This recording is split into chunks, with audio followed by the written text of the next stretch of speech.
Sejam muito bem-vindos.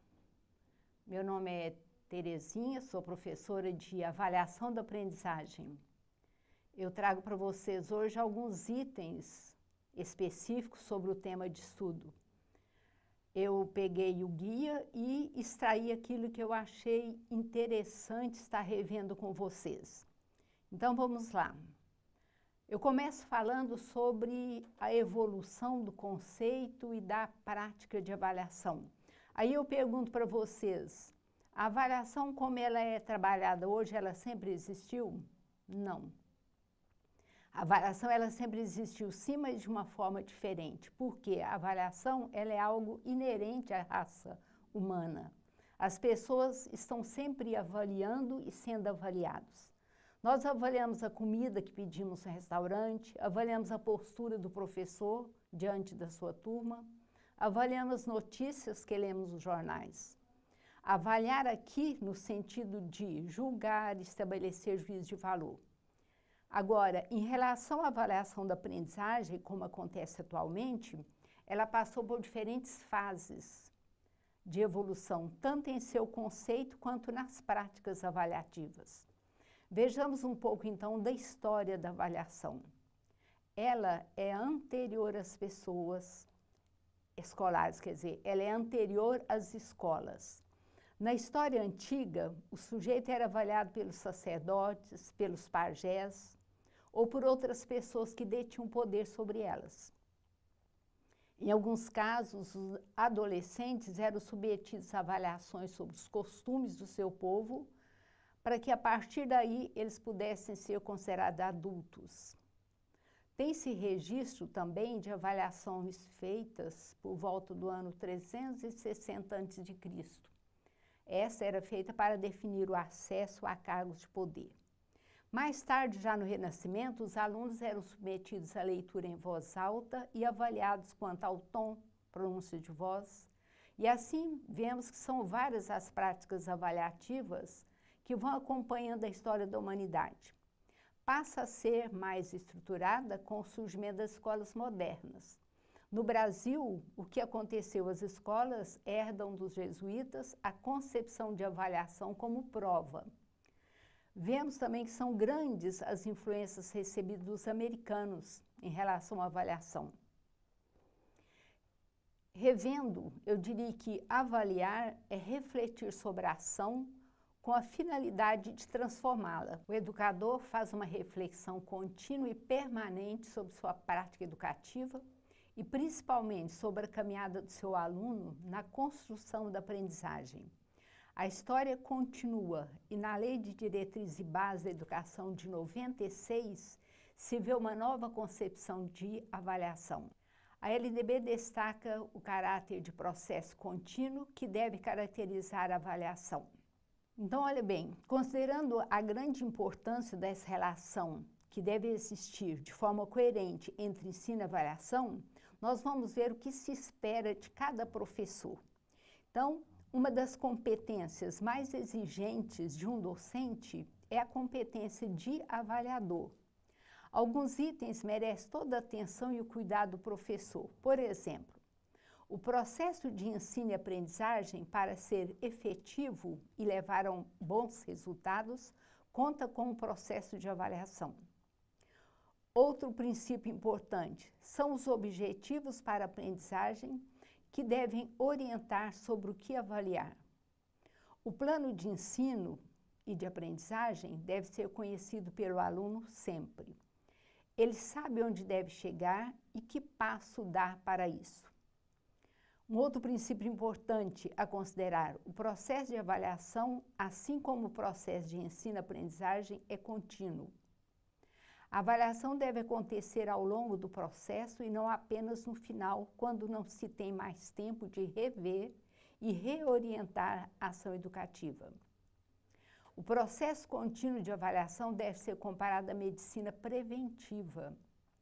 A avaliação apenas final se compara com a atividade médica de autópsia.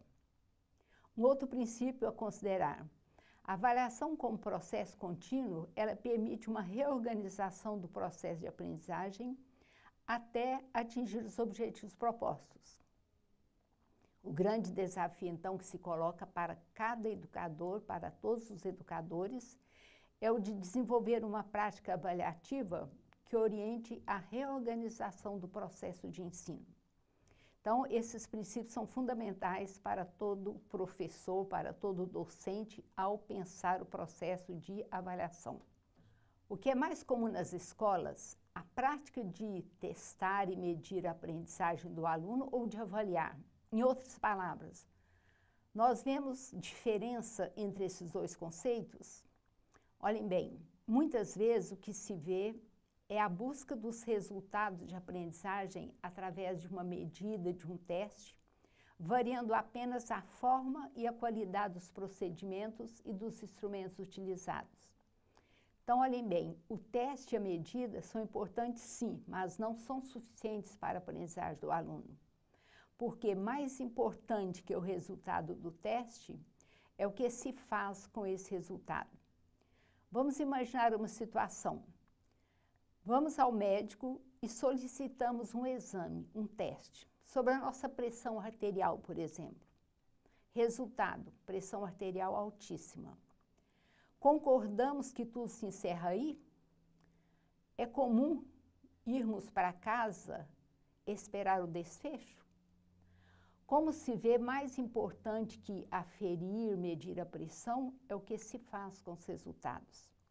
O mais importante é analisar os resultados e tomar decisões para melhorar o quadro.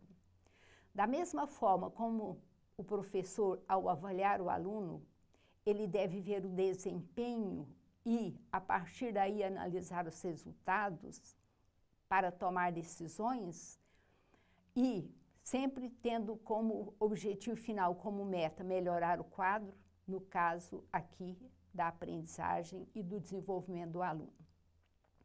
Então, por aí nós vimos que teste e medidas são importantes, mas não dá para parar aí. Então, olha bem, nesse exemplo que nós acabamos de colocar, vê-se que avaliar é medir, é testar, mas não termina aí. O que falta, então? Como se vê, o processo avaliativo inclui a medida, mas não se esgota nela. A avaliação ela pode partir da medida, porém, acrescenta a esta um juízo de valor. A medida, ela sempre traz dados quantitativos, ao passo que a avaliação precisa também de dados qualitativos. A medida limita-se a constatar uma realidade, a obter dados e informações. A avaliação, ao contrário, ela vai além, pois utiliza-se dos dados, dos resultados e os interpreta, indo em busca de soluções, aprimoramentos. A avaliação é um mecanismo que fornece subsídios ao professor para que ele, detectando os níveis de aprendizagem alcançados pelos alunos, possa trabalhar para que eles avancem na construção da aprendizagem e no desenvolvimento como pessoas e cidadãos. Então, sabemos que a avaliação realizada, desenvolvida, trabalhada na escola, ela tem funções diferentes. Nem todas as avaliações são realizadas com o mesmo fim, com o mesmo objetivo. Então, nós vamos passar agora a ver as principais funções da avaliação escolar, da avaliação que se faz nas escolas. Então, olha bem, a avaliação como parte integrante do processo ensino e aprendizagem, ela está presente em todo o processo, isto é, ela o antecede, é o que nós chamamos de avaliação diagnóstica. Ela o acompanha, é a avaliação formativa, e o sucede, a avaliação somativa. Então, vamos ver, se o professor consegue trabalhar com essas três modalidades de avaliação, ele pode estar certo de que está desenvolvendo bem essa competência de avaliador. O que seria avaliação diagnóstica? Essa modalidade de avaliação tem por finalidade realizar uma sondagem de conhecimentos e experiências do aluno. As informações obtidas através da avaliação diagnóstica, associadas aos conhecimentos do professor a respeito dos alunos, possibilitarão a tomada de decisões. Então, avalia para conhecer o aluno e saber o que fazer com ele, em vista de sua aprendizagem. Na avaliação formativa, a função é fornecer o feedback para o professor e para o aluno ao longo de todo o processo ensino-aprendizagem. Como o nome diz, avaliação formativa, avalia-se para formar. O professor tem a oportunidade de ver as dificuldades ali, no momento que surgem, que acontecem. Pode auxiliar o aluno, rever sua forma de trabalhar, adequando linguagem ou fazendo uso de materiais novos. A última das 3 modalidades, a modalidade somativa, tem por função classificar os educandos ao final da unidade, segundo níveis de aproveitamento esperados, com a finalidade de verificar o que o aluno efetivamente aprendeu. Então, essas são as 3 principais funções da avaliação dentro da sala de aula.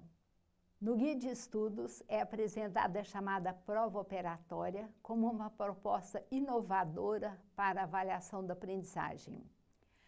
Aí eu pergunto para vocês, para nós refletirmos, como definir a prova operatória e qual a sua relação com a taxonomia de Bloom? Vocês viram no guia sobre a taxonomia de Bloom, então vamos rever um pouquinho isso aí. Então, o que seria a prova operatória? É aquela que cobra do aluno diferentes operações mentais. Nela, o aluno não repete apenas o que recebeu do professor ou memorizou. Ele é convidado a pensar, a usar seu raciocínio, a elaborar sua resposta. Enfim, ele constrói conhecimento durante a prova. Dizendo de outra forma, a prova operatória pressupõe a realização de determinadas ações ou operações, tais como analisar, classificar, comparar, criticar, imaginar, seriar, levantar hipóteses, justificar, explicar, interpretar, supor, reescrever, descrever, localizar, opinar, calcular, determinar, comentar, substituir, expor, construir, relacionar, sintetizar, além de outras operações mentais. Uma prova pode ser considerada operatória quando, ao invés de cobrar memorização e repetição, for um momento para o aluno raciocinar, estabelecer relações, construir todas essas operações mentais faladas anteriormente, entre o conhecimento novo e o que ele possuía, para ampliar ou reconstruir conceitos. Então, prova operatória é aquela em que o aluno atua como sujeito participativo. Ele tem a oportunidade de construir e desenvolver habilidades e competências. Ele tem a oportunidade de explorar conceitos, atitudes e procedimentos. Ao elaborar uma prova operatória, os professores devem considerar os diferentes níveis de complexidade da taxonomia de Bloom, que seriam conhecimento, compreensão, aplicação, análise, síntese ou criação e avaliação. Então, a taxonomia de Bloom, ela ajuda o professor ao elaborar uma prova operatória. Vamos passar a falar sobre o instrumento ideal de avaliar. Será que existe? Nós podemos dizer que este ou aquele instrumento são os ideais? São os mais adequados? Olhem bem, como já foi dito, a avaliação ela deve ser contínua, diversificada, processual. Não existe o instrumento ou modo ideal de avaliar. Para essa escolha, o professor leva em consideração quem são seus alunos, que objetivos pretendeu atingir durante o curso, durante aquele período, que competências espera ter desenvolvido, que conteúdo trabalhou. No processo de ensino-aprendizagem, do qual a avaliação faz parte, deve haver o que nós chamamos de alinhamento construtivo, isto é, o professor parte dos objetivos de aprendizagem, define os conteúdos a trabalhar, as estratégias ou a forma que vai utilizar para apresentá-los e como vai avaliá-los. Portanto, a escolha da forma de avaliar leva em consideração todo esse contexto. Há momentos que o debate é o instrumento ideal. Em outros, deve-se utilizar o teste individual. Em outros momentos, a pesquisa, o relatório, a observação, etc. Então, não existe o instrumento adequado. O professor vai escolhê-lo conforme a situação daquele momento. Agora, eu digo o seguinte, se o professor escolher a prova para avaliar seu aluno, ele precisa tomar alguns cuidados. Por exemplo, é importante que ele peça aos alunos para explorar textos, tabelas, mapas, figuras. As provas devem ser bem elaboradas e oferecer todas as condições para que o aluno a faça. Organizar as questões sempre por ordem de dificuldade ou por assuntos, ou ainda por tipo de questões. Nunca misturar, por exemplo, questão objetiva com questões subjetivas. É necessário que haja instruções gerais de forma claras. Utilizar linguagem adequada. Os critérios de correção devem ser claros e explicitados. O valor das questões também explicitado, as palavras de comando sempre muito precisas. E no caso de usar gráficos, figuras, que elas sejam de boa visualização, sejam claras, visíveis. Ter cuidado para que a digitação seja bem feita e com ortografia correta. Definir e deixar claro para os alunos quais são os objetivos da prova. Escolher bem os conteúdos que precisam ser avaliados e centrar-se no essencial. Nada de pegadinhas. Evitar expressões como dê sua opinião, o que você acha, comente, o que você entende, discorra, faça comentários sobre, o que você sabe sobre, perguntar sobre o que foi trabalhado com a turma, utilizar os resultados das avaliações como possibilidade de retomada, de revisão. No caso do ensino superior, evitar falso ou verdadeiro, a não ser que se peça para justificar. Elaborar sempre enunciados de forma afirmativa. Evitar que uma questão dependa da outra. Então, olhem bem. O que é necessário, então, para que a avaliação seja efetiva e, como o guia sugere, nós sugerimos no curso, seja formativa. E, sendo formativa, desempenhe de fato seu papel como elemento constitutivo do processo ensino-aprendizagem. Para que essa avaliação seja de fato formativa, alguns princípios fundamentais devem orientar a prática de todo professor avaliador. Um deles, que o professor abra mão do uso autoritário da avaliação. O que é isso? Segundo Moreto, a avaliação ela deve ser mais um momento de aprendizagem e não de acerto de contas. Então, não usar a avaliação como punição. Alterar a metodologia de trabalho na sala de aula, isto é, para que a avaliação seja adequada, a aprendizagem, as práticas de ensino também devem ser adequadas. Eu preciso diversificar não só os instrumentos de avaliação, como também as técnicas e as estratégias de ensino. Partir de onde os alunos estão, ser mais criativos, trabalhar com problematização, debates, exposição, pesquisa, construção de modelos, projetos, etc. Um outro princípio, redimensionar o uso da avaliação. O professor, ao elaborar uma prova ou ao planejar uma avaliação, ele deve fazer sempre a pergunta: até que ponto a nossa avaliação tem contribuído para nos mostrar com clareza o que o nosso aluno aprendeu e o que ele não aprendeu? Um outro princípio seria redimensionar o conteúdo da avaliação.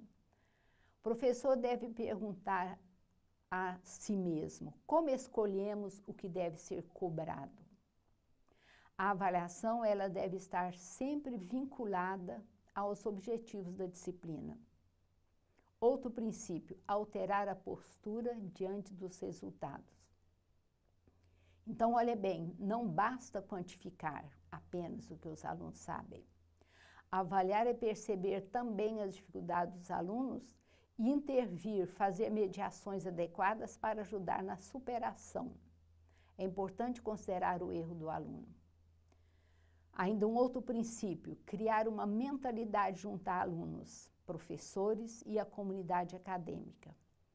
Então, para que se faça uma avaliação adequada, formativa, coerente, é necessário que se consiga a adesão de todos da comunidade escolar. Então, é isso, meninos e meninas, que eu queria trazer para vocês como síntese do estudo sobre avaliação de aprendizagem.